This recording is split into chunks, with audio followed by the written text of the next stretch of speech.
I think it's a fair assumption to say that open textbooks will be the reality for the 100 highest enrolled courses on the planet. We all teach roughly the same thing in our general education curriculum.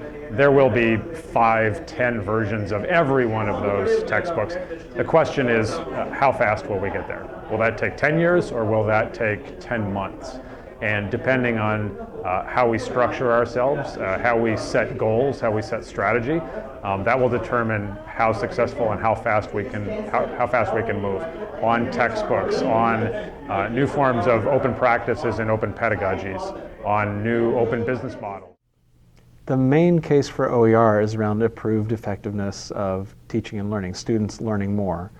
A secondary case is increased flexibility for faculty. And maybe the final case is in costs, decreasing costs. So as a student, when you don't have access to the instructional materials that you need, when you don't have the book or you can't afford to purchase a subscription to the website or something like that, then you can't read the homework, you can't work the problems. And it's very hard to be prepared if you can't read before class, and if you can't even do the homework, then it's impossible to pass your class. As a faculty member, you might have 4 or 5 or 10 textbooks to choose from as you're getting ready to teach a class, but that's all the choice you have. You can only choose this book or that one. Once you choose a book, because it's completely copyrighted, you have no control over the order that things are in there, or maybe there are examples that were written for this region, but you teach in this region and you wish you could take some things out and maybe take out photographs of the mountains and put in photographs of forests, and take out examples about this and put in other kinds of examples. You just don't have that possibility at all. But to faculty, it's the bigger choice in your classroom. It's being able to do what empowers you as a teacher and empowers your students as learners. So it's in that place where OER is that tool that we've all been dreaming of our entire careers, that lets us do exactly what we want in our classroom with our students, and not have them come back to us and say, why am I lugging this book around? I'm not using it. So that's really a powerful argument.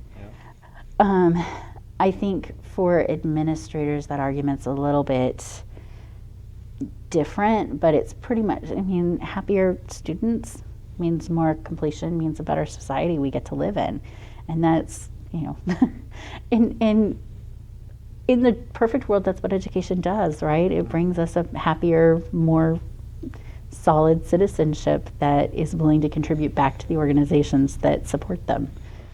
You'll hear a lot of the mantra being about saving students money, and certainly I think open education resources have a cost value proposition, which is very much the case, but I would say that value proposition doesn't work everywhere in the world. I was just in the Middle East, for example, and so saving students money just really isn't an issue. It's that value proposition doesn't resonate there.